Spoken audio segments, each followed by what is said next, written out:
YouTube channel Dipjyoti অ্যাকোরিয়ামে আপনাকে স্বাগত। আপনি দেখছেন শোটেল ফিশ হ্যাচ রেয়ারিং পেট মেথড 9th আগস্ট 2025।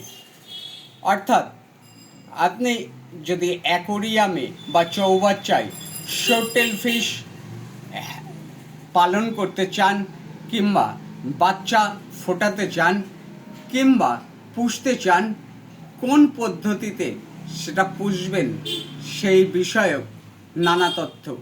কিন্তু এই তথ্য বলার আগে শোটেল ফিশের গোড়ার কথা কিছু বলা দরকার। আজ থেকে প্রায় 50-55 বছর আগে মেক্সিকো ভূখণ্ড থেকে মৎস্য বিশেষজ্ঞরা এই মাছ সংগ্রহ করেছিলেন। খুব অল্প দিনের মধ্যেই সারা ভারতবর্ষে এই মাছ জনপ্রিয়তা এবং প্রসার লাভ করে। তার কারণ মাছগুলো খুবই কষ্ট সহিষ্ণু। এই মাছগুলি সহজে প্রজনন ঘটানো যায়, তেমন কোনো পরিশ্রমের প্রয়োজন হয় না। মাছগুলি 3টি রঙের হয়: লাল, হলুদ, সবুজ। সবুজটা রেয়ার কোয়ালিটি, অর্থাৎ কম পাওয়া যায়।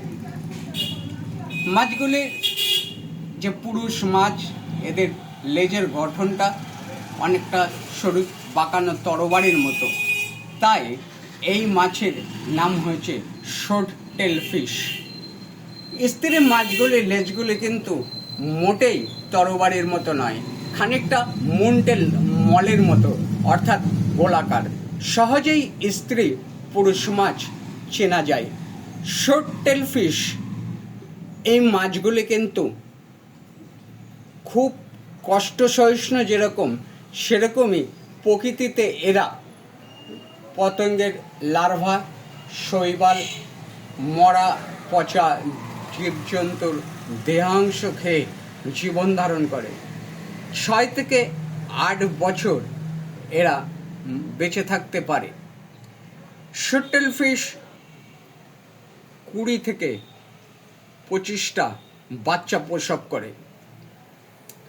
এই মাছগুলি যদি আপনি হ্যাচিং করতে চান, তাহলে মনে রাখবেন মাছগুলি কিন্তু ডিম পাড়ে না, সরাসরি বাচ্চা প্রসব করে। প্রজননকাল জুন থেকে আগস্ট মাসের মধ্যে। জলের পরিমাণ, অর্থাৎ কত মাছ ছাড়বেন তার উপরে জায়গা ছোট বা বড় হতে পারে। জলটা ভালোভাবে তৈরি করে নিতে হবে। পোটেনশিয়াল হাইড্রোজেনের মাত্রা 6.6 থেকে 7-এর মধ্যে রাখলে ভালো ফল পাওয়া যায়। 600 লিটার জলে 1 চামচ সন্ধব লবণ দেওয়া যেতে পারে। দানা খাবার, যে কোনো প্রোটিনযুক্ত দানা খাবার খাওয়ানো যায়।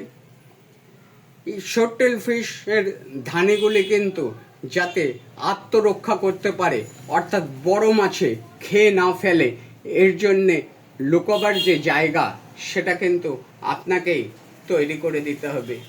প্রজননকালের 3 থেকে 4 সপ্তাহের মধ্যে এরা ছোট ছোট ধানে প্রসব করে। ধানেগুলি ঝোপের মধ্যে লুকিয়ে থাকে, আবার মাঝে মাঝে বেরিয়ে সাঁতারও কাটতে পারে। 3 থেকে 4 সপ্তাহের মধ্যে মুখ্যভাবে এরা সাঁতার কাটলেও ভয় পেলেই কিন্তু আবার লুকিয়ে পড়ে। এখন প্রশ্ন হলো, কতটা জলে কতটা শোটেল ফিশ ছাড়া যেতে পারে? 1 ঘনফুটে 1 ইঞ্চি সাইজের 10টি শোটেল ফিশ রেয়ারিং করা যায়। জায়গা যদি কম হয়ে যায়, মাছের সংখ্যা যদি বেশি হয়ে যায়, তাহলে কিন্তু স্বাভাবিক বৃদ্ধি ব্যাহত ঘটবে। ওয়াটার রোলিং সিস্টেম বা জল সাইফন করা যেতে পারে, যাতে অ্যামোনিয়া ইনফেকশনটা না হয়ে যায়। এইভাবে আস্তে আস্তে যখন মাছগুলি বড় হয়ে গেল, তখন কিন্তু আপনি দানা খাবার, যে কোনো প্রোটিনযুক্ত দানা খাবার কিংবা সপ্তাহে 1 দিন কেঁচো ব্যবহার করতে পারেন। কিন্তু সাবধান, কেঁচো বেশি ব্যবহার করলে কিন্তু নানা সমস্যার সৃষ্টি হতে পারে। আপনি যদি শর্ট টেল ফিশ অ্যাকোরিয়ামে পুষতে চান, তাহলে অ্যাকোরিয়ামটা কিন্তু আপনার পছন্দ মতো যে কোনোভাবেই সাজাতে পারেন। অত পোটেনশিয়াল হাইড্রোজেনের মাত্রা টাত্রা ভাবার দরকার নেই। বাড়ির সাধারণ যে মোটরের জল, ওই মোটরের জলে অ্যান্টি আইসিস, জেনারেলেট, মালাচিগ্রিন এফ, এই 3টি ঔষধ দিয়ে জলটা তৈরি করে নেবেন। 22 থেকে 30 ডিগ্রি সেলসিয়াস তাপমাত্রার মধ্যে শর্ট টেল ফিশ ভালো থাকে।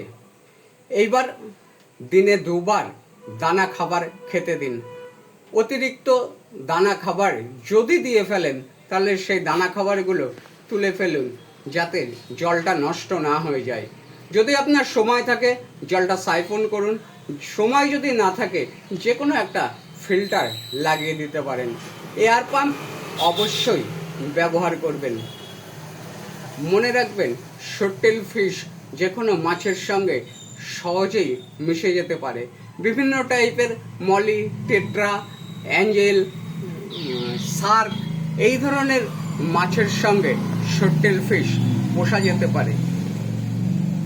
মেক্সিকো শহরের সেই যে মাছ, সে মাছ কিন্তু আজ আর আমার কাছেও নেই, আপনার কাছেও নেই। এখন যে শর্ট টেল ফিশগুলো ভারতবর্ষের বিভিন্ন প্রান্তে ঘুরে বেড়াচ্ছে, এদের বেশিরভাগই জন্ম কিন্তু উত্তর 24 পরগনা বা দক্ষিণ 24 পরগনা জেলাতে। শর্ট টেল ফিশ আপনি কিভাবে পুষবেন, কিভাবে পালন করবেন, কিভাবে রেয়ারিং করবেন, তার একটা মোটামুটি ধারণা কিন্তু দিয়ে গেলাম। আপনার অমূল্য সময় ব্যয় করবার জন্য আপনাকে ধন্যবাদ।